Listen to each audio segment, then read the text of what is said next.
Boa noite a todos. Que a paz e as bênçãos do Senhor continuem em nossos corações hoje, agora e sempre, com a graça de Deus. Nós sempre iniciamos um trabalho doutrinário, primeiramente chamando a atenção dos companheiros da importância desse momento que nós estamos participando.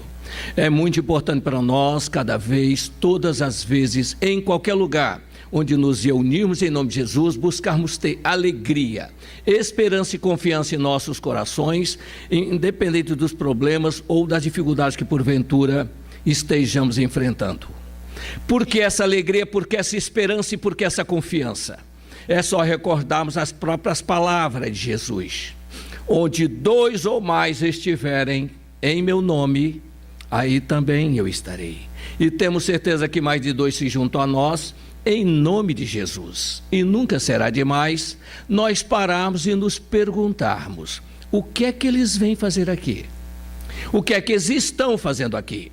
Primeiramente, não vem aqui para aprender conosco, mas sim para atender às nossas necessidades, estejamos nós encarnados ou desencarnados. Qual deve ser a nossa postura nesses encontros? Como deve ser o nosso comportamento? Aprendermos a aproveitar a oportunidade que nós estamos tendo, aprendendo a conversar com eles, abrir o coração a eles, falar de alegrias que nós já tivemos, tristezas que já amargamos, vitórias que já conseguimos, derrotas que não conseguimos esquecer, falar daquilo que nós sentimos que ainda precisamos alcançar para vencermos a dificuldade que a vida ainda nos apresenta. Porque dentro das possibilidades que esses nossos irmãos já possuem, e dentro dos esforços que todos nós devemos estar fazendo para merecer a assistência deles, temos certeza de uma coisa: são eles que, em nome de Jesus, poderão depositar um bálsamo nas feridas que todos nós ainda carregamos na alma, tanto os encarnados quanto os desencarnados. E até porque, a bem da verdade, deveria ser sempre pela presença deles que aqui nos reuníssemos, no corpo ou fora do corpo. Então, que nós possamos aproveitar esses momentos, se repetem a cada vez, todas as vezes, em qualquer lugar onde nos reunimos em nome de Jesus. O tema nosso de hoje é sobre Corpus Christi, não é isso? Corpus Christi foi pedido. É a primeira vez que nós trabalhamos o tema, então não vocês vão desculpar às vezes algumas nuances, mas o que é Corpus Christi? O corpo do Cristo. Em especial, nós vamos tratar, são 3 aspectos que nós vamos abordar. O que é o corpo do Cristo? É aquele momento que Jesus, no último dia, junto aos seus discípulos, ele, ao partir o pão, ele diz: esse é o meu corpo. E ao beber o vinho, esse é o meu sangue. Diz: aquele que não comer do meu corpo não tem parte comigo. Aquele que não beber do meu sangue não tem parte comigo. Ele desenvolve a ideia. Esse ato de Jesus no último dia, desde os primórdios do cristianismo, ele era reverenciado. Se nós estudarmos as cartas de Paulo aos Hebreus e aos Coríntios, ele chama atenção sobre essa passagem. Ocorre que a Igreja Católica criou uma cerimônia, uma comemoração para esse fato. E nós vamos tratar da comemoração, nós vamos tratar da Eucaristia, que é o ato em si da época que Jesus realizou a partilha do pão e deu aos seus discípulos, e vamos tratar principalmente das palavras de Jesus. Porque, no nosso entendimento, é a parte mais importante daquele momento que ele estava junto aos seus discípulos.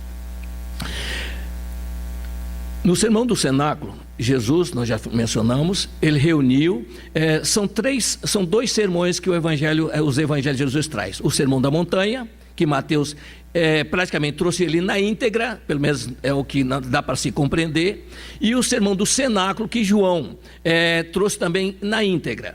Uma coisa interessante que João é o único que narra todas as atividades de Jesus no Sermão do Cenáculo, mas ele não faz menção a essa passagem aqui. Mas Marcos, Mateus e Lucas fazem. Então, o próprio texto que é utilizado para a cerimônia é principalmente o de Lucas, não é isso?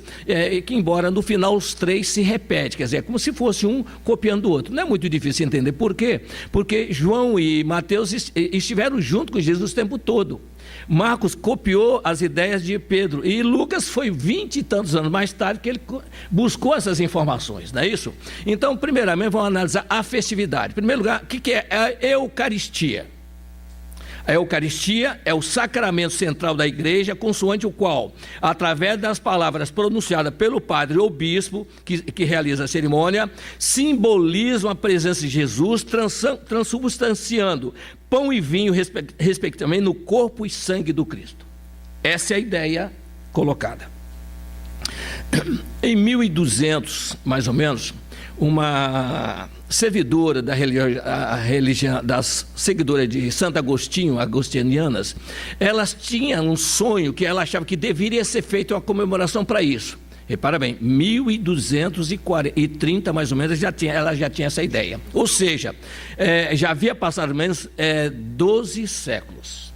E aí nós paramos para analisar. As cerimônias, às vezes, elas se realizam para congregar, para manter viva a chama, quer dizer, tem seus motivos. Algumas até para trazer novos seguidores, o motivo não importa. O que nós temos que, às vezes, analisar é o resultado do que acontece. Então, ela tinha uma ideia de que deveria ser feita uma festividade, era só feito. A igreja, todos sabem, é a hóstia, que é a Eucaristia, não é isso?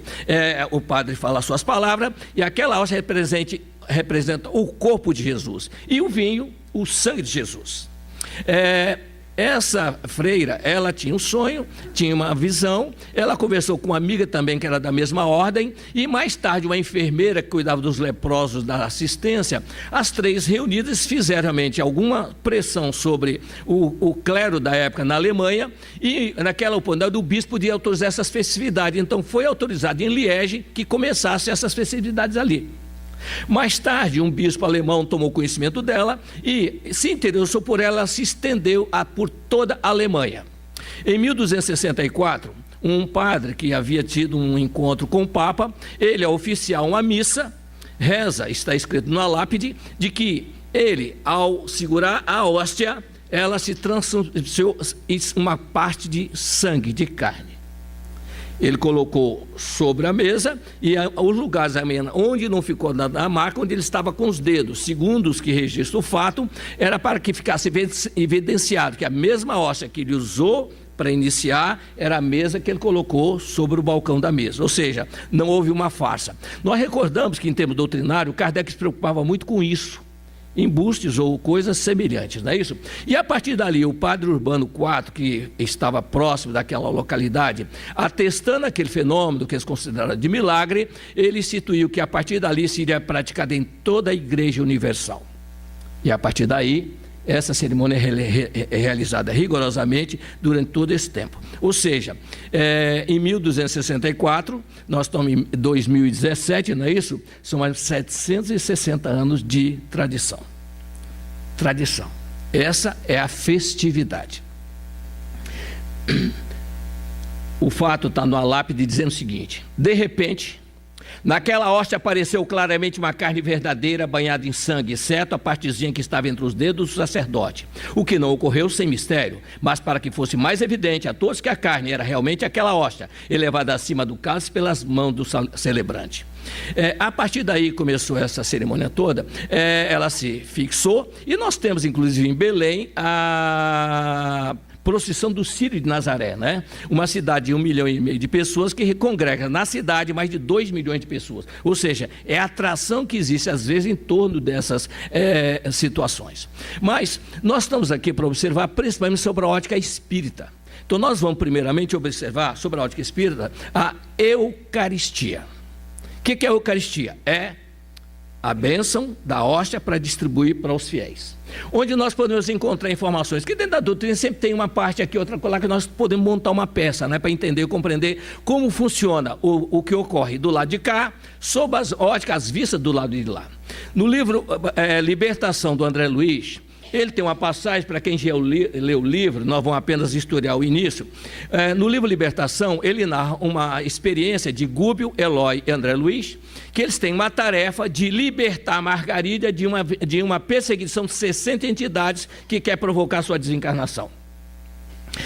O Gúbio, o André e o Eloy, que vem para dentro da casa onde a Margarida está para se infiltrar no meio dos perseguidores, ele começa a participar das atividades que os perseguidores determinam que sejam realizadas. E uma dessas atividades, claro, a pessoa está doente, quer socorro, quer amparo, busca todo o recurso. Isso é comum em todo lugar e em qualquer época. Só que às vezes quando nós buscamos recurso, não sabemos o que está acontecendo em torno de nós. Nós não vemos o que está ocorrendo, achamos que estamos sozinhos naquela luta. Só que alguém dá uma ideia para ir à missa, e eles vão à missa. Eles vão à missa no pressuposto de que realmente ali na missa serão libertados das influências que estão, das perturbações que eles também não sabem o que seja, apenas estão cada dia mais, aquela doente está definhando. E essa doente está sendo sugada das suas energias por 60 entidades que têm essa função de minar a sua resistência. E isso acontece normalmente com todos nós. Quando ele se dirige para a missa, no carro que transporta a família, se aboleta uma série de desencarnados. Eles são todos, os perseguidores, todos alegres e felizes, não vai adiantar nada. Eles só têm compromissos exteriores e interiores, não se modificam. Quando eles adentram a igreja, aí nós vamos acompanhar o relato de André Luiz. Por quê? Muitos de nós, mesmo aqui na nossa reunião, nós temos limitação de visão. Nós entramos naquele portão, não temos nem ideia de quem está aqui dentro, da assistência espiritual que nós temos aqui dentro. Devemos sempre recordar uma lição de Jesus passada a Tomé. Tomé, felizes os que não veem, mas creem. Quando nós cruzarmos aquele portão, seja dessa casa ou qualquer outra, para um trabalho doutrinário, nunca nos esqueçamos, antes de nós chegarmos, o trabalho já está pronto. A casa já está preparada para nós. Nós pedimos quando entramos, mas nem saudamos, cumprimentamos quando chegamos. E se às vezes quando chega muito cedo, não tem ninguém, e às vezes está muitas pessoas aqui, todo preparando. Então, e principalmente a nossa postura, porque às vezes vem muitos perturbados que precisam de equilíbrio nosso para poder colaborar na recuperação deles. Não é diferente também nas outras instituições, com uma única diferença: existe realmente um trabalho preparatório dentro das nossas instituições, até pela facilidade de menor número de participantes. Mas nós vamos ver aqui o André Luiz descrevendo uma missa. Quem de nós já não participou de uma missa? Eu acho que todos já participaram. Então ele vai entrar na igreja e ele diz o seguinte: descendo a porta de elegante santuário, observei estranho espetáculo. A turba de desencarnados em posição de desequilíbrio era talvez 5 vezes maior que a assembleia de crentes em carne e osso, ou seja, tinha de desencarnado no templo, tinha 5 vezes mais de encarnados encarnados. E qual é a quantidade de encarnados nesse templo? Diz o André Luiz, entre 700 a 800 pessoas. Ou seja, vamos fazer um cálculo, que vê bem, nós quando estamos analisando, nós temos que fazer uso da matemática. A população ali de desencarnados deveria ser de 3.500 a 4.000 pessoas, desencarnadas, enquanto de encarnados seria 700 a 800. Bom, e qual é o comportamento desse grupo todo? Penetramos o templo, onde se comprimiu nada menos de 7 a 8 centenas de pessoas. Quer dizer, ele já vai dando um número para nós. E isso nós chamamos a atenção, porque nós às vezes lemos os livros e nós não percebemos detalhe importante para a nossa reflexão. Nós sempre chamamos a atenção sobre 4 verbos básicos: aprender, compreender, aceitar e fazer.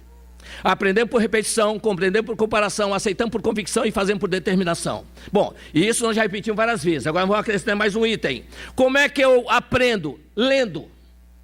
Eu aprendo lendo. E como é que eu compreendo? Estudando. A diferença entre ler e estudar. Nós não fazemos diferença nenhuma às vezes. O que é ler? Ler, você lê 10 vezes para ver se decora com o pensamento de outra coisa. E estudar, eu combino informações da mesma coisa para ver se eu encontro um resultado diferente daquilo que eu estou buscando, combinando informações do mesmo assunto. E quando eu faço isso para compreender, aí eu posso aceitar ou não aceitar. Se eu aceitar, eu tenho que fazer. Na doutrina espírita, infelizmente, nós quando aceitamos dizemos: não, nessa daqui não dá para fazer, na próxima eu faço. Cuidado, a fila para os que aceitaram e não fizeram está dando a volta no planeta, né? Muito cuidado. Mais será cobrado a quem mais foi dado. E quando eu aceito, eu recebi. Me foi dado e eu aceitei. Então ele diz: entretanto, olha só, a liturgia anunciou o início da cerimônia, mas com grande assombro para mim, os sacerdotes e os acólitos, não obstante se dirigirem para o campo de luz do altar mor, estava todo iluminado o altar, envergando soberba vestimenta, jaziam em sombras, sucedendo o mesmo aos assistentes. Ou seja, eles estão nos vendo também. Assim como eles veem esses nossos irmãos lá, nos vê também aqui, ou não vê? Nos enxergam, vê como é a nossa postura que nós estamos entrando. E ele diz: entretanto, procedendo de mais alto, 3 entidades sublime posição hierárquica se fizeram visíveis à Santa Mesa, com evidente propósito de ali semear os benefícios divinos. Magnetizadas a águas expostas, saturando-as de princípios salutares e vitalizantes, como acontece nas sessões do espiritismo cristão. Quer dizer, o André Luiz fez uma comparação aqui, porque acontece a mesma coisa em todo lugar, lá e cá, não faz diferença nenhuma. E aí nós recordamos as palavras de Jesus no Sermão da Montanha, porque Deus faz com que o sol nasça sobre bons e sobre maus, e a chuva caia sobre justos, sobre todo mundo. Ninguém está livre dessa chuva bendita que desce. Nós é que não as recebemos. É assim que nós vamos compreender na aplicação do Evangelho, à medida que nós vamos lendo os textos que vão chegando para nós, não é isso? E em seguida passaram a frutificar as hóstias, transmitindo-lhes energias sagradas afina com textura. Ou seja, estão vibrando ali. Normalmente, quando nós participamos do ato, nós não sentimos isso, não vemos isso, não olhamos isso. Para nós é uma coisa corriqueira. É um pedacinho de farinha que bota na boca e acabou. Às vezes pode ser para alguns, e nós vamos ver isso aqui, está escrito, né? Imensa luminosidade fluía do sacrário, envolvendo todo o material do culto, mas surpreendido, reparei que o sacerdote, ao erguer a oferta sublime, apagou a luz que a revestia com os raios cinzentos escuros, que ele próprio expedia em todas as direções.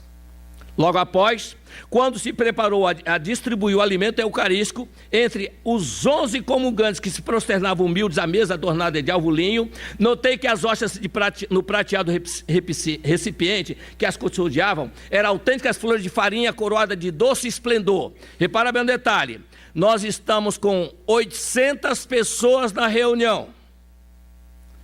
11 apenas entraram na fila para receber a Eucaristia, 11. E vão ver a sequência de novo, não é isso? Irradiavam com tanta luz que o magnetismo obscuro das mãos do ministro não conseguiu nem utilizá-las. Todavia, à frente da boca de que se dispunha a receber o pão simbólico, enegreciam como por encanto.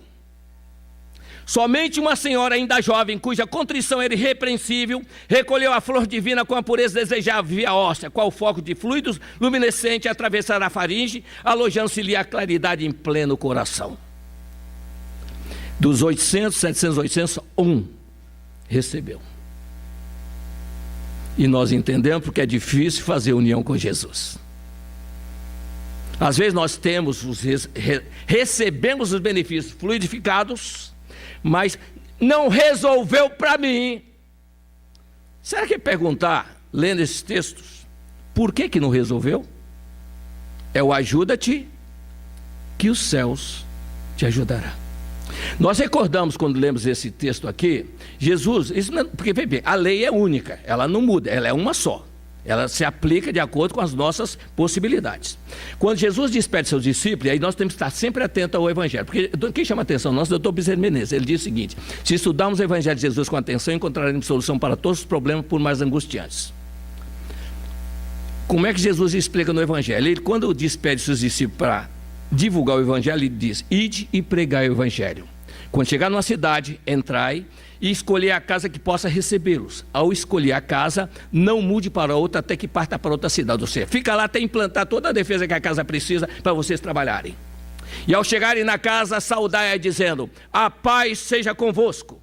Se aqueles que estiverem na casa merecer a paz, ela fica. Se não tiver, voltar com vocês. Ou seja, não adianta dar se a pessoa não merece, não recebe. Não fica. São coisas que nós temos que estar sempre atento para nós. E aí fica a Eucaristia. A Eucaristia, qualquer símbolo que lembra a figura de Jesus em nosso benefício, é essa ligação com Ele, dependendo do nosso interior. Ah, não, mas pessoas não têm fé, conseguem. Aí às vezes é merecimento. Nosso irmão leu uma página aqui agora para nós, que às vezes nós temos dificuldade de identificar certas pessoas obrando coisa que nós não vemos valor naquilo. Jesus, no Evangelho, sobre essa passagem de hoje, diz: por que pedis grandes coisas se não faz nem as pequenas? Quem é no pouco, também é no muito. Então, dentro disso, nós temos a ideia da Eucaristia e todo o ato ligado à obra dentro de uma resposta interior nossa, porque, na verdade, quem faz essa transubstanciação somos nós próprios dentro de nós, pelo nosso interior. É uma engrenagem que realmente realiza essa tarefa. O auxílio deles, com a cooperação nossa, o trabalho se realiza. É assim que funciona. Agora, vamos principalmente nas palavras de Jesus. ele diz, João só comenta no capítulo 6 sobre o corpo de Jesus. Mas aí ele fala até de uma maneira até mais agressiva, né?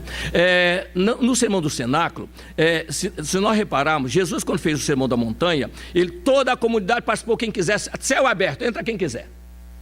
Sermão do Cenáculo, ele diz, mestre, os discípulos perguntam, onde quer que preparemos a ceia? Vocês vão entrar na cidade, quando vocês entrarem, vai sair um homem com um cântaro no ombro. Você segue ele, vai te levar para um lugar, vocês entram com ele, ele vai te levar num salão, quer dizer, Jesus já tinha tratado tu antes com uma pessoa. Por que ele queria? Ele queria conversar somente com os seus discípulos, não queria ninguém ali diferente. Porque se soubesse que ele estava ali, ficar na porta, queria entrar e queria participar. Não, é o meu último recado para eles. Daqui eu volto para casa. É isso que nós temos que começar a entender, e ele sabe disso tudo.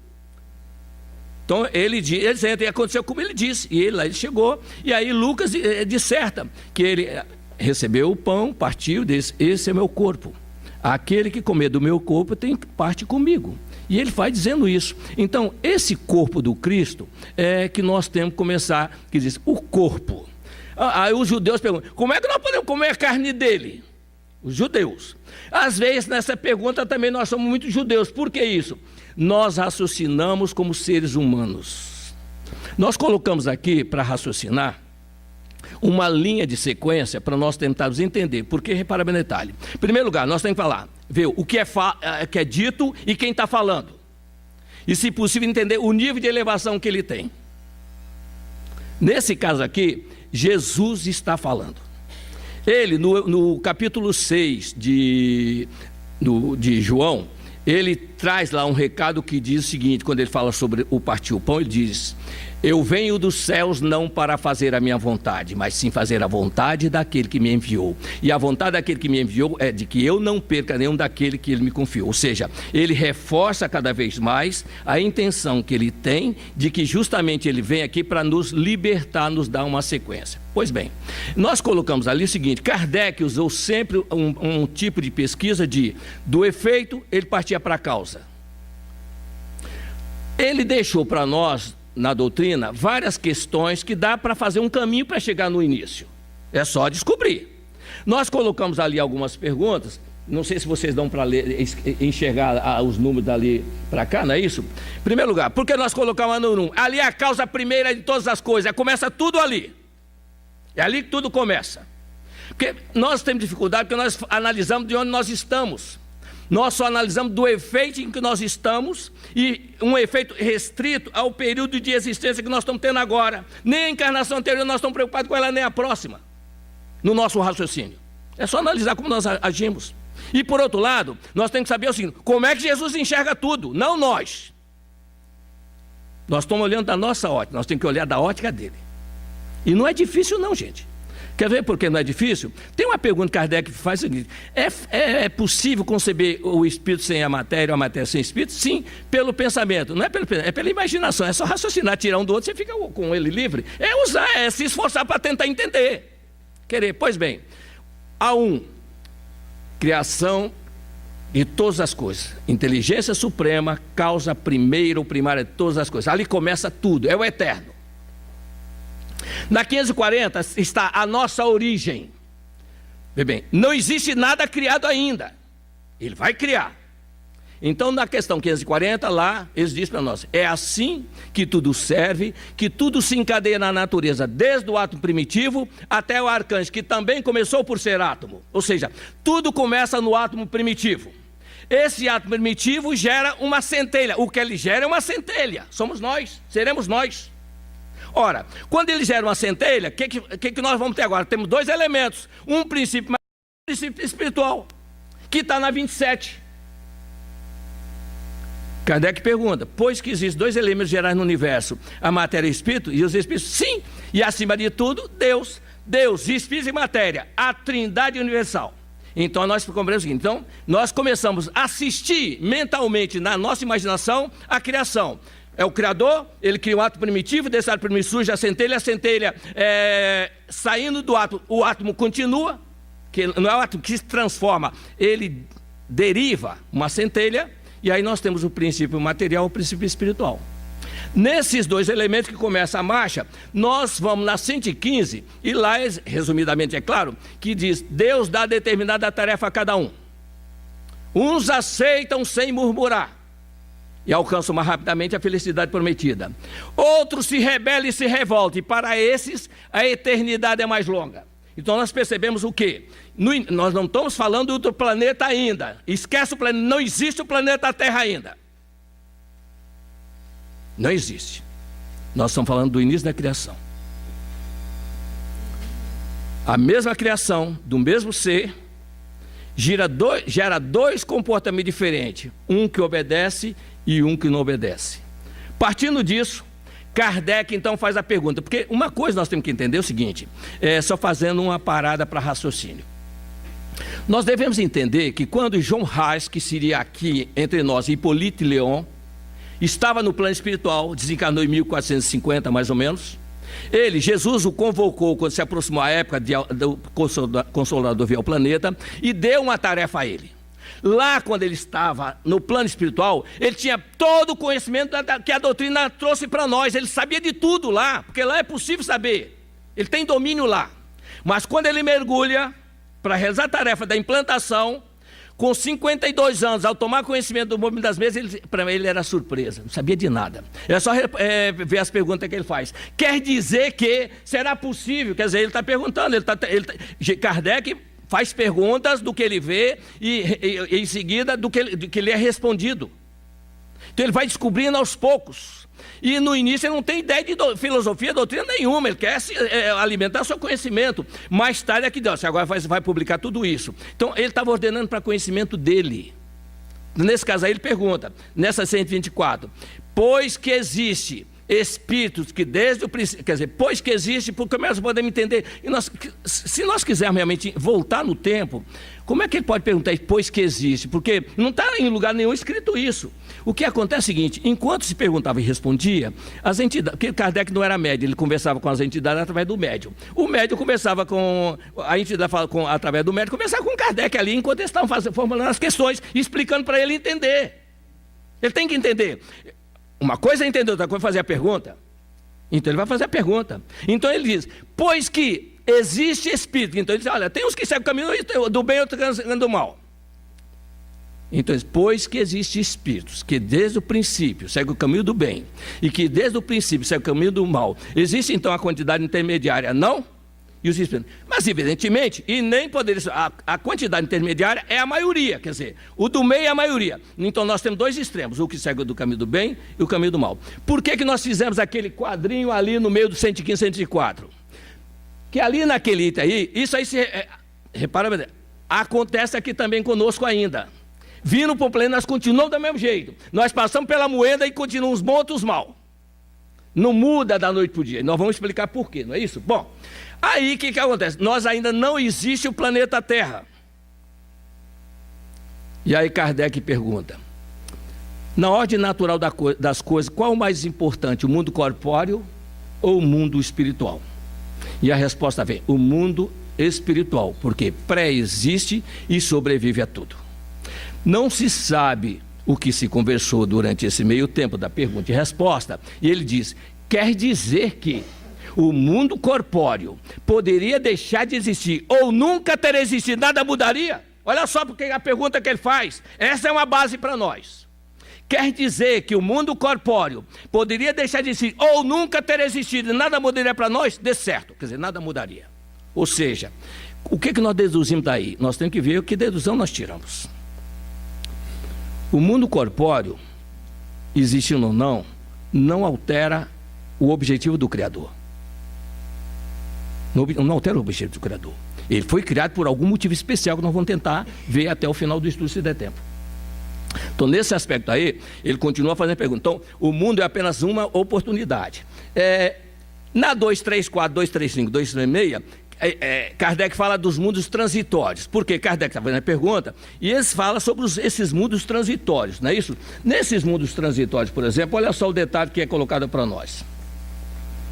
Há de fato, como já foi dito, mundos transitórios, que cedem estações do ponto de repouso aos espíritos errantes? Sim, há mundos particularmente destinados aos seres errantes, quer dizer, tem mundos transitórios, Na 235, Kardec pergunta: enquanto permanecem nos mundos transitórios, o espírito progride? Certamente, os que vão a tais mundos levam o objetivo de se instruir e poderem mais facilmente obter permissão para passar a outros lugares melhores e chegar à perfeição que os eleitos atingem. Olha só, aqui nós temos uma definição.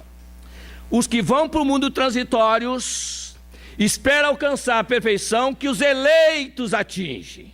Então já teve gente que já atingiu no título de eleito, e eles, para chegar lá, têm que passar pelos mundos.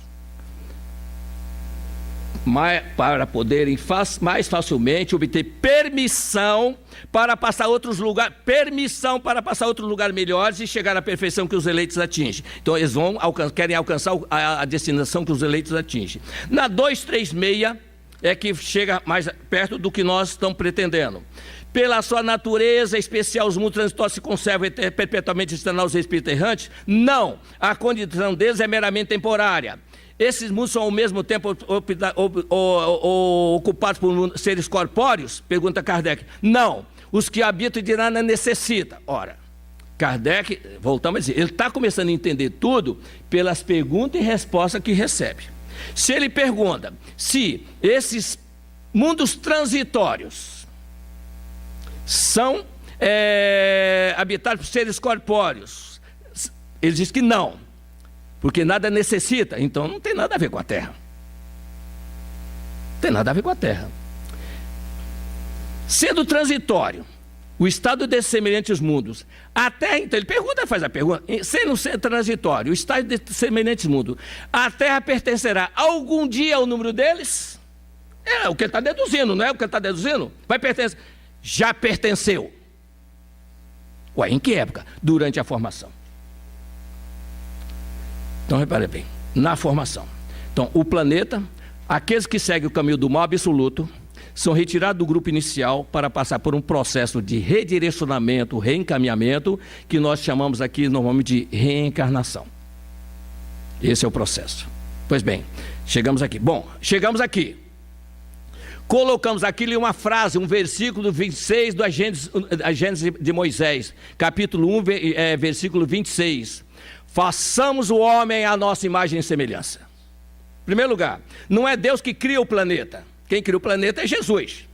Questão 536b do Livro dos Espíritos. Não coloquei ali porque é só para ilustrar. Kardec pergunta na 536b, concebemos que nisso como em tudo nada acontece sem que seja da vontade de Deus, mas perguntamos se não existe atividade que os Espíritos realizam na obra para acalmar, dirigir ou direcionar. E os Espíritos, mas evidentemente, e nem poderia ser de outra maneira, Deus não opera diretamente na matéria, ele utiliza os Espíritos nos diversos graus de elevação. Então, bem, então, na matéria o Criador não atua. Quem atua são seus co-criadores, que chegaram, e é uma questão, raciocinar, nós estamos informando, a aceitação é foro íntimo de cada um, né? E nós estamos falando com cuidado, porque aqui tem muitos irmãos desencarnados, que vêm, às vezes, para participar dos estudos. E diz o Emmanuel na questão 378 do Consolador o seguinte: perguntar a ele por que razão trazer irmãos desencarnados em reuniões públicas, vocês poderiam ver os seus amigos espirituais que poderiam esclarecê-los. Então o Emmanuel responde que existe espírito que desencarnam com as ideias fixas e cristalizadas, não conseguem ver nem ouvir os seus amigos espirituais, são trazidos às reuniões públicas pelos seus amigos espirituais e auxiliar por esses mesmos amigos num trabalho mútuo comum entre encarnados e encarnados para esclarecê-los. Então nós não falamos só para encarnado. A reunião não é só nossa, nós temos que ampliar esse conceito, né? É de todos que aqui comparecem, quem traz são eles, e às vezes até nos trabalhos eles pedem a autorização da casa para trazer os necessitados para serem socorridos aqui. Então o que acontece? Se Deus não opera na matéria, e onde é que nós encontramos Jesus operando na construção do planeta? Não precisa ir muito longe, o Evangelho de João fala sobre isso. No princípio era o Verbo estava com Deus e o Verbo era Deus. Tudo que foi feito por intermédio dele. E nada que foi feito sem ele. Ele veio ao mundo e o mundo foi feito por intermédio dele, mas o mundo não o recebeu. Está lá bem claro. E Emmanuel também fala sobre a construção do planeta, Jesus e seus engenheiros siderais, transportando uma massa do Sol para formar a nossa escola aqui. E ele, no A Caminho da Luz, ele diz: que força sobre-humana, pois colocar aquela massa incandescente do núcleo que lhe deu origem, transportando através do espaço, obedecer leis matemáticas e precisas para a sua função do porvir. Mas nós vamos utilizar aqui a informação principal, é a que ele coloca sobre a crosta planetária. Imaginemos o seu início como um mundo de formação.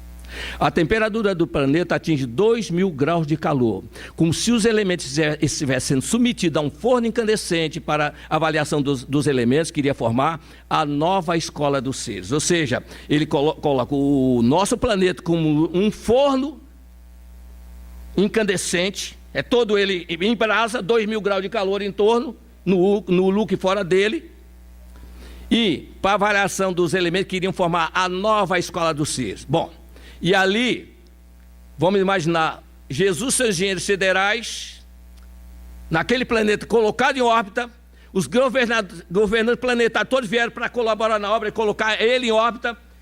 O Emmanuel diz, somente 2 vezes esses governantes se aproximaram da Terra, quando o nosso planeta foi colocado aqui, quando Jesus veio aqui trazer a mensagem dele. Foi só essas 2 vezes que os governantes planetários se reuniram já no nosso planeta. Vê a importância desse momento. Que às vezes nós não damos tanta importância a ele. Nem a criação do planeta, formação do planeta, nem a vida de Jesus aqui. E eles deram, tanto é que vieram participar com Jesus. Desse trabalho é imenso. Ora, o planeta está sendo formado. E, pela imaginação, imagine uma labareda no espaço girando. Alguém tem corpo? Alguém tem corpo? Questão 88. Ali somos nós. Kardec pergunta: o espírito tem forma determinada, limitada e constante? E os espíritos respondem: para vós, para Kardec, para vós não, mas para nós sim. O espírito é, se o quiserdes, um clarão, uma chama ou uma centelha etérea. O que varia esse nível de definição? É o grau de elevação que a centelha alcança. No início é uma centelhinha quase invisível. Forma-se uma chama e depois um clarão. Aí vai crescendo à medida que ele desenvolve. Quer dizer, então é isso que nós somos. O que veio para o planeta foi essa chama. E os que os trouxeram são os clarões, uns clarões imensos. Eles não têm corpos. Vieram para cá. São luzes, somente luzes, só somos luzes. Então quando ele vem, essa centelha, ele entra no forno, que é o nosso planeta, passa aí do outro lado para ver se muda alguma coisa dentro de nós. Entra no forno incandescente. Por isso nós passamos pelo mineral, vegetal e animal. Quem disse para nós, nós estamos usando as informações da doutrina espírita, não é isso? No mundo maior, do André Luiz, o Calderá diz para nós: a crisada de consciência que reside no cristal a rolar na corrente do rio está em processo libertatório. Na árvore frondosa que se apruma por sexo está adquirindo a memória. Na fêmea do tiglambre, na sua recendade, está adquirindo princípio de amor. E no cimo está conquistando a faculdade da palavra. E isso aí tudo é no reino inferior a nós, ao que nós estamos. Mas é a centelha que fomos nós um dia passando por esse estágio todos. Que só a centelha, que só existe 2 elementos, o material e a centelha, só isso, não tem mais nada, o resto é variante. Nós viajando, essa centelha viajando, ela vai mudando. Os nomes que nós recebemos, que a doutrina traz, é que varia. Até chegar ao reino nominal, nós somos crisálida da consciência, manda celeste, princípio inteligente, qualquer coisa menos espírito.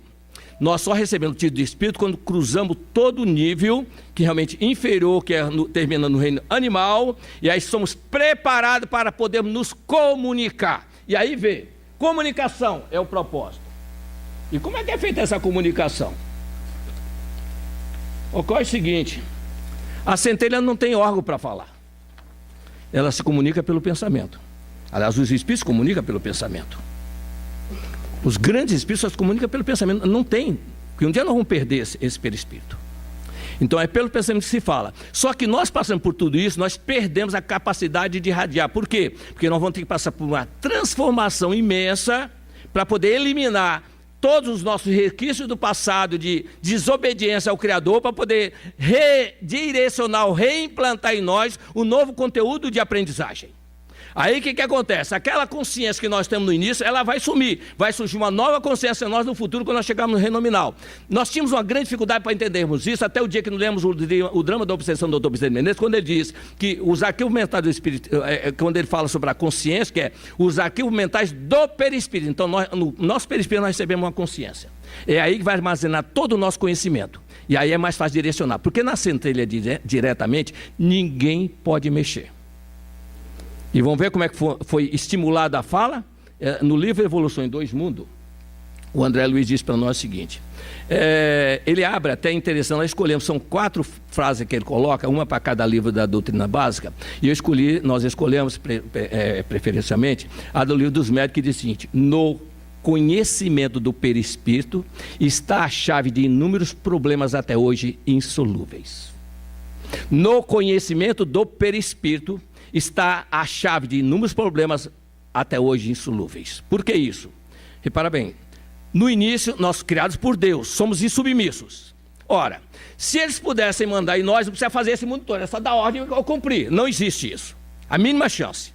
Então o que tem que fazer? Tem que redirecionar. Redirecionando o quê? Tem que pegar, retirar, faz passar por um processo de transformação. Na 607A, que nós vemos ali embaixo, não é isso? Ela diz para nós, o princípio inteligente sofre uma transformação e se torna espírito. Então, esse princípio ele vai se tornar espírito. Então, não é uma criação de Deus, é um estágio que a centelha criada por Deus vai alcançar e se tornar um espírito. O que é o espírito? É essa centelha presa no perispírito. Aí não tem jeito. Aí nós somos controlados. De que maneira nós somos controlados? De uma maneira assim para a gente entender. Jesus colocou no Evangelho: se o teu olho direito é motivo de escândalo, é melhor que entre na vida sem um dos teus membros do que todo o teu corpo ser lançado no inferno. Ou seja, quando nós vamos mergulhar, quando recebe a autorização para vir, nós vemos nas condições que foi aprovada. Chegando aqui, nós temos todos os recursos para cumprir o que nós aprovamos lá em cima. Se nós realizarmos desregramentos que gerem conflito para muitas pessoas, ao retornar, no próximo volta nossa, o nosso perispírito vem todo modificado. Nós voltamos todos sem poder fazer nada. Não podemos fazer nada. A forma nossa é adaptada às necessidades corretivas que nós temos para nos habituar a comandar aqui. Então, lá tem um departamento, Manassés, inclusive, que cuida no nosso lado desse departamento, que os que dirigem a nossa reencarnação mandam a planta e ele determina como é que vai fazer o formato do perispírito para nós podermos passar pela experiência que nós tivemos que realmente fazer as correções dos nossos erros aqui. Kardec diz, mas, aliás, o Espírito diz a Kardec, nós mesmos escolhemos as nossas provas. Muita gente se ilude com essa resposta, muito cuidado. Só para entender, quando nós estamos lá em cima, é organizado um plano. Nós sabemos que vai ser meu pai, minha mãe, minha família, sabemos tudo. Está tudo acertadinho. E mergulhamos. Organizado. Com problema ou sem problema, está organizado. E quando é que eu escolho a minha prova? Aqui. Pelo que eu fizer aqui, vai ser a próxima prova minha. É aqui que eu preparo minha prova seguinte, que a de hoje é reflexo da de ontem. E a de amanhã vai ser reflexo da de hoje. É aí que nós temos que começar a acordar. É aí que nós temos que começar a acordar. Somos nós que preparamos a nossa prova. Mas com a nossa prática aqui. Mas eu não me lembro. Sim, está tudo escrito. Bom, para essa comunicação acontecer, o que ocorre? Jesus com seus engenheiros, façamos o homem, quer dizer, ele já existe um plano realizado em outros mundos, então vai dar o nome de homem que nós demos aqui. Então o que ele faz? Ele vai saber que aquela centelha que vai entrar naquela fornalha vai passar por um processo todo de seleção milenar, são mais ou menos quase 3, 4 bilhões de anos nesse processo. Só para ter noção de tempo, do vírus até o homem das cavernas, diz André Luiz, a crisada consciência gastou 15 milhões de séculos, ou seja, 1 bilhão e 500 milhões de anos viajando, transformando. 1 bilhão e meio. Imagine passando pelo mineral, vegetal, a chegar no animal. Quando chega no animal, aí nós começamos a se preparar para podermos conversar quando chegarmos aqui, que nós vamos ter que trocar ideias. Aprender aqui de novo. Antes nós só pensávamos, agora vamos ter que falar. E como é que isso acontece? O André Luiz diz para nós no capítulo 10 do Evolução em Dois Mundos o seguinte: aperfeiçoando as engrenagens do cérebro, O princípio, não é espírito, hein? O princípio inteligente sentiu necessidade de comunicação com o semelhante. Para isso, a linguagem surgiu entre os animais, sob o patrocínio dos gênios veneráveis que nos preside a existência. Ou seja, eles nos acompanham essa marcha. Estão acompanhando a nossa marcha. Então, eles criaram os mecanismos, nós ir lentamente, que o pensamento nós temos, mas não sabemos como usar para poder falar. Que não temos corpo, nós não tínhamos corpo antes, vamos ter agora. Então, tudo é novidade para nós, então tem que se adaptar a isso. E ele diz, é assim que atingindo os alicerces da humanidade, o corpo espiritual do homem infraprimitivo demora-se longo tempo em regiões espaciais próprias, sob a assistência dos instrutores do espírito, recebendo intervenções sutis nos petrechos da fonação, para que a palavra articulada pudesse assinalar novo ciclo de progresso. Estou trabalhando na fala, no recurso para falar. O que é falar, gente? É só analisar. Falar é soltar um ar pela garganta. Mas se não tiver a coordenação motora da mente, só sai isso. Quantas vezes nós vemos aí pessoas mudas falando assim, ou não é? É uma coisa até engraçada, né? Mas é isso. Mas nós, nesses milênios de milênios, pela nossa mente, nós conseguimos articular, eles prepararam o mecanismo. Isso aqui, por exemplo, foi um recurso que o homem inventou para aumentar o som. E tem recurso a mais. Aqui nesse meio que está passando onda em tudo quanto é lugar, que se ligar um rádio aqui vai pegar várias ondas. E nós não vemos. Em nosso caso, eles nos treinam para isso. Esses técnicos nos treinam para isso. Então nós desenvolvemos essa capacidade. E se não quiser se esforçar, não vai aprender a falar. Nós mesmo fazemos com as crianças. A criança, quando começa a falar, é com 1 ano e meio, mas estimulada pelos pais. Se uma criança nascer num ambiente onde não tem ninguém que fala, ela não vai conseguir falar. É só reparar nisso. É uma repetição que nós temos, aprendemos por repetição. Com o extremo carinho, de vagarosa confecção, os técnicos da espiritualidade superior compõem o princípio do mecanismo da fala. Aprende então o homem, com o amparo de sábios tutores que o inspiram, a constituição mecânica das palavras provindo da mente, a força com que aciona os implementos da voz. Quer dizer, nós vamos ter que controlar a voz. O que falar, não é isso que... depois se torna automático em nós. Mas até isso acontecer, nós estamos sendo preparados para vir e nos manifestarmos aqui. Primeiro sinais, falando, complementando, aí depois convencionam os sinais, e cada um convenciona o seu, e a própria linguagem de entendimento, em cada parte que tiver, nós podemos comunicar. Para ter uma ideia sobre o pensamento que fala diretamente à alma, nós vamos reportar a um texto do livro Há 2000 anos, do Emmanuel. O Emmanuel, quando estava entre nós, ele escreveu o livro há 2000 anos. Ele precisava falar com Jesus. Só que a grande dúvida dele era, como é que nós vamos nos entender? Eu não sei falar o aramaico, e eu acho que ele não sabe falar o idioma patrício. E ele perambulando lá pela beira do lago, chega um momento que ele para descansar e adormece. Quando ele adormece, ele vê um ser se aproximando dele. E ele diz, uma majestática beleza. E as palavras dele eram plenamente reconhecíveis, como se falasse o idioma patrício. Senador, porque é pensamento. Por que me procuras? Mas ele tem recurso para isso. E Emmanuel já tinha também recurso para captar. E aí passa o recado para ele ali. Não tem problema de linguagem. É o pensamento falando de coração, como falar de coração para coração, ele coloca isso. Senador, por que me procuras? Fora melhor que me procurasse durante e diante dos homens, daria assim prova da tua humildade, mas eu não vim buscar um homem de governo, mas sim o coração de um pai que sofre.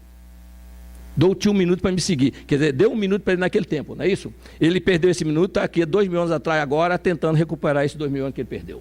Esse minuto que ele perdeu. 1 minuto para Jesus, para representar 2, 3 mil anos para nós, do convite. Com o exercício incessante e fácil da palavra, a energia mental do homem primitivo encontra insopitável desenvolvimento. Pela compreensão progressiva entre as criaturas por intermédio da palavra que assegura o pronto intercâmbio, fundamenta-se no cérebro pensamento contínuo e por semelhante de maravilha da alma, as ideias relâmpagos da crisada de consciência no reino animal se transformam em conceitos e inquirições, traduzindo desejos e ideias de alentar a substância íntima. O continuismo da ideia consciente acende a luz na memória sobre o pedestal do automatismo, ou seja, nós começamos a formar as ideias. Esse período de aprendizado nosso, no reino nominal, nós gastamos 160 mil anos de aprendizagem. Aí nós entramos, quando conseguimos esse domínio, nós entramos no período do raciocínio. Há 40 anos atrás nós entramos no período do raciocínio, aí já começamos a raciocinar com mais facilidade. Então, nesse processo todo que nós vamos desenvolvendo, o que ocorre? Ali, nessa frase aqui, façamos o homem a nossa imagem e semelhança. Imagine só, Jesus ali ele ainda não começou a obra dele, só está construindo o planeta. Reúne seus engenheiros siderais e diz assim: nós vamos ter que fazer o homem a nossa semelhança. Eles são luzes, nós também somos, só que bem pequenininha. E uma luz que diz respeito à ordem do Criador. Então ele vai fazer, no fundo ele vai redirecionar a nossa vontade para obedecermos integralmente ao Criador. Tanto assim, obedecer, verbo mais importante que nós temos. A palavra é de Jesus, se nós olharmos com atenção.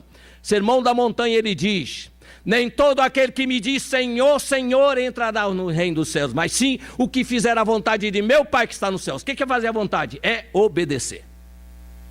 Em Lucas ele pergunta: por que vocês me chamam de Senhor, Senhor e não faz o que eu peço? Agora, um dos problemas que nós estamos enfrentando, que às vezes nós não atinamos para isso, é o seguinte: Jesus tem um prazo para cumprir. Ele é responsável por todos aqueles que foi colocado aqui. Ele diz: Pai, eu não peço por mim, peço por aqueles que me deste desde a formação do mundo. Ele coloca isso no sermão do cenáculo. E ele tem um prazo para cumprir. Acontece que às vezes nós falamos dos nossos tropeços, nossos erros, mas teve apóstolo dele que mergulhou e deu alguns deslizes no compromisso assumido. E além dos deslizes desses irmãos que tiveram, mais aquela multidão de espíritos que estavam encerrados nas regiões umbralinas, que simbolizada na figura de Satanás, ficaram 1000 anos, chegando no planeta, criando as cruzadas, as inquisições, houve um atraso na nossa marcha de 600 anos, 6 séculos. Jesus tem 2000 anos de aplicação. Já está chegando o final do tempo dele para fazer a grande transformação. Imagine para quem está preocupado em transferir os alunos para uma estágio seguinte, perder 1/3 do tempo que ele tinha por conta de falha daqueles que o serviam. Já viram aquela ideia de que nós vamos ter que correr para recuperar o tempo perdido? Só que a maioria de nós não estamos preocupados com isso. Só que, independente disso, já tem prazo marcado para isso. O doutor presidente, em 2010, dia 19 de outubro de 2010, disse que em 50 anos seria trocada toda a população terrena. Nós estamos marchando para aí. Quer dizer, e está dentro do programa que Jesus estabeleceu. Ele pode ter dado mais tempo ou menos tempo, não importa, não é isso? Mas já teremos chegando nesse ponto aí. E para encerrar, nós temos me dá 3 minutinhos mais. Repara bem, isso aqui que nós estamos colocando aqui está na parábola do filho pródigo. É só olhar. Resumidamente, Jesus, olha só, naquela frase ele dá todo o projeto dele. Vamos fazer os homens a nossa imagem. Eles vão transformar eles em luzes. E nós somos luzes. Só que aqui um pintor, vendo esse versículo, pintou Deus com a figura de homem. Aí resolveu o problema. Transformou Deus no homem. E nós ficamos muito felizes com isso. Gente, que ingenuidade nossa, né? Ingenuidade nossa. Pois bem, na 83 nós colocamos aqui. Por que a 83? Porque aquele é o final nosso. Começa aqui no planeta, termina 83. Kardec pergunta: o Espírito tem fim? Você tem o livro do Espírito aí? Lê para nós, por favor. Eu tenho aqui, mas lê aí. Eu gosto que lê no livro, porque não está no livro, é bom ler aí, né? E dá tempo de eu tomar minha água também.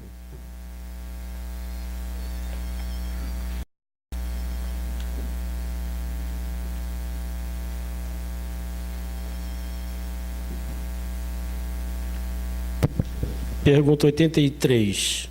Os espíritos têm fim? Compreende-se que seja eterno o princípio de onde eles emanam. Mas o que perguntamos é se suas individualidades têm um termo. E se em dado tempo, mais ou menos longo, o elemento de que são formados não se dissemina e volta à massa de onde saiu, como sucede com os corpos materiais. É difícil de conceber-se que uma coisa que teve começo possa não ter fim. Isso é a proposta. É a pergunta de Kardec. Agora é a resposta dos espíritos. Há muitas coisas que não compreendeis, porque tendes limitada a inteligência. Isso, porém, não é razão para que as repilais. O filho não compreende tudo o que a seu pai é compreensível, nem o ignorante tudo o que o sábio apreende. Dizemos que a existência dos espíritos não tem fim. É tudo o que podemos por agora dizer.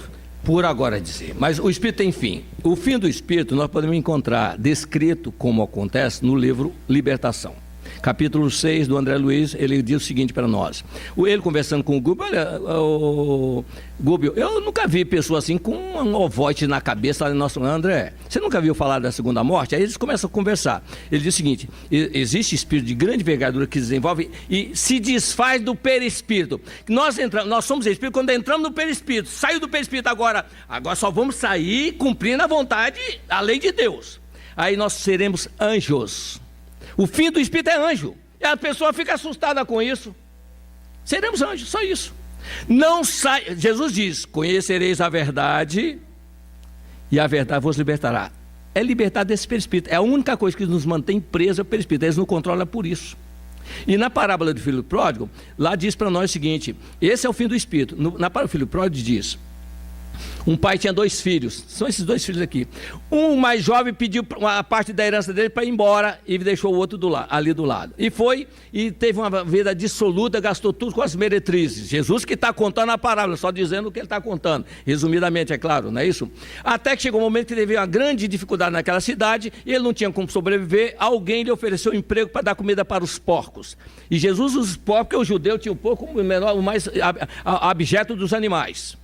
E ele dava alfarroba para o porco, mas nem as alfarrobas dos porcos permitia que ele comesse. Aí ele caía na real, vamos dizer assim. E ele disse: o servidor do meu pai tem melhor vida do que eu. Eu aqui passando fome. Aí Jesus, e ele caindo em si disse: levantar-me-ei e irei ter com meu pai. E chegando diante do meu pai, eu direi a ele: pai, pequei contra os céus e contra ti. Já não sou digno de ser chamado teu filho. E ele volta e faz tudo o que ele falou. E o pai manda matar o novilho gordo, dá uma grande festa para ele. Mas aquele filho que estava no campo, ao ver aquela festividade toda, chegou e perguntou: que festividade é essa? E um dos serviçais disse: é o seu irmão que voltou, seu pai mandou matar novilho gordo. E aí diz, se recusou a entrar na casa, indignado. E o pai veio falar com ele: filho, teu irmão voltou. E ele, indignado, diz ao pai: pai, eu nunca transgredi um dos teus mandamentos. Esse é o que nunca errou. No entanto, esse teu filho nem chamou de irmão. Gastou tudo com a meretriz, eu mandar matar um novilho gordo para dar para ele, quando nunca me deu um cabrito para eu dar para os meus amigos. E aí o pai diz: filho, você sempre esteve do meu lado. Esse nunca saiu de perto do pai. Tudo que é meu é seu. Eu pensei, se o irmão tivesse perdido, ele se encontrou, tivesse morto e reviveu. Voltou. Isso é a parábola do filho pródigo. Na parábola do filho pródigo, o que Jesus está querendo dizer para nós é o seguinte: a mensagem é esta: se nós fizermos tudo o que ele recomendou fazer, nós, embora sendo aqueles rebeldes do início da criação, nós seremos capazes de ainda alcançar o processo evolutivo do nosso irmão que nunca errou. É isso que ele está dizendo para nós. Agora, tem uma frase também que pouca gente trabalha ela, que é a seguinte: a parábola do administrador infiel. A administrador infiel é aquele trabalhador que dilapidou todo o patrimônio do patrão, depois de: olha, você está desempregado. Ele não sabia o que fazer. Já sei o que vou fazer. Vou diminuir a dívida dos meus credores. E perguntavam: quanto você dá para o meu senhor? 100 coros de trigo. Escreve aqui 80. E você? 100 casas de azeite. Escreve aqui 50. Quando o Senhor soube disso, Jesus está falando a palavra, olha o que ele diz: e louvou aquele senhor ao injusto mordomo por haver procedido com sagacidade, porque os filhos deste mundo são mais sagazes para com a sua geração que os filhos da luz. Ou seja, porque o nosso irmão lá, que ficou lá sempre o tempo todo, não gostou muito de nós ser recebido com festa não, gente. Dito por Jesus. Estou falando o que ele está dizendo. É o que Jesus está dizendo aqui também. Ele está falando aqui para nós. Ele conta as 2 parábolas, então ele está sabendo o que ele está falando. Ou não? Não ouvi, E louvou aquele senhor ao injusto mordomo por haver procedido com sagacidade, porque os filhos desse mundo são mais sagazes para com a sua geração que os filhos da luz. O filho da luz é aquele que nunca saiu para o sofrimento que nós estamos enfrentando. Os sonhos nós adquirimos a experiência que nós temos. E como é que nós chegamos lá? Chegamos lá assim, um como redimido, outro como eleito. Aí vem a figura do eleito. Nós temos um exemplo de eleito no nosso planeta. Perguntaram, só para fechar a ideia, porque a doutrina é a ciência, nós temos que trazer a confirmação do que eles colocam para nós, porque eles trazem para confirmar. Perguntaram a Emmanuel se os profetas e os anjos poderiam ser considerados como os espíritos eleitos, que é mencionado no livro dos espíritos, não é isso? E Emmanuel responde que os profetas são aqueles, entre aspas, os chamados para a sementeira divina. Mas quanto aos anjos, no tempo da acepção do nível que já alcançaram, são os espíritos redimidos, entre aspas, ele coloca, são os escolhidos para a sementeira divina. Para fazer a vontade daquele cujas palavras não passarão. Mas quanto ao eleito, é aquele que segue em linha reta, sem as quedas que nos são comuns. E é justo afirmar que o planeta Terra só conheceu um eleito na figura de Jesus Cristo. Então nós temos um como exemplo, Jesus, eleito. E é esses eleitos, quando eles atingem essa condição, que podem obrar na criação, construindo mundos, para os rebeldes poderem alcançar um tempo mais rápido. E o Emmanuel coloca mais uma precezinha, uma mensagem para nós, o seguinte: não ouvides que a permanência na terra é uma simples viagem educativa de nossa alma no espaço e no tempo, e não te esqueça de que somente pela oração descobriremos cada dia o rumo que nos conduzirá de retorno aos braços amorosos de Deus. Quer dizer, estamos voltando para a casa do Pai, só que tem uma estaçãozinha aí na frente, que os que não puder continuar a viagem vai ter que saltar, só uma recomendação nós vamos fazer. Lembra da parábola do rico e de Lázaro? O rico tinha uma vida maravilhosa aqui, mas não ligava para ninguém que estava sofrendo. Chegou do outro lado, uma vida difícil na agenda, mas não lamentou nem reclamou. Só pediu para molhar a garganta dele, só isso que ele pediu. Se nós também tivermos que sair desse planeta por conta dessa seleção natural, que vai acontecer, que não é escolhida assim, é uma atração de almas que nós somos, energia, só seremos atraídos. Se nós formos para um planeta, não se revoltem, não fiquem nervosos, não se desesperem, nós teremos chance. Nós só vamos esperar uns 10 a 15 mil anos para voltar para cá, só isso. Mais nada, mas voltaremos, se Deus quiser, com a graça de Deus. Vamos fazer a união com Jesus pelo pão e pelo vinho. Ao partir do pão é uma coisa simples, gente, olha só. Partir o pão. Primeiro é não reclamar do pão. Só tem pão hoje? É isso que eu tenho que comer hoje? Perceberam? Quantas vezes nós temos esse comportamento? Então, essas pequenas coisas que foi pedido na página aqui, é isso que a gente tem que fazer. É o que nós chamamos de a lei dos contrários. Faz as pequenas, que depois as grandes surgem naturalmente.